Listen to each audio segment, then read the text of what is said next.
ဟုတ်ကဲ့မင်္ဂလာပါရန်ကုန် Mobile Store ကနေကြိုဆိုပါရခင်ဗျဒီနေ့ကျွန်တော် unboxing လုပ်မယ့်ဗီဒီယိုလေးကတော့ Xiaomi ရဲ့ Mi 11T Pro 8256 version လေးဖြစ်ပါတယ်ကဲကျွန်တော်နဲ့အတူဒီလောက်ကြည့်လိုက်ရအောင်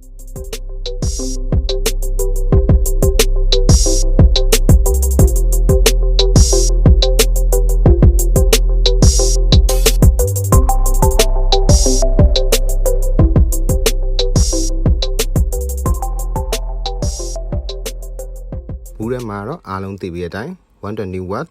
fast charging or the box ပါပြီးတော့သူနဲ့အတူ Type C ကြိုးပါမယ်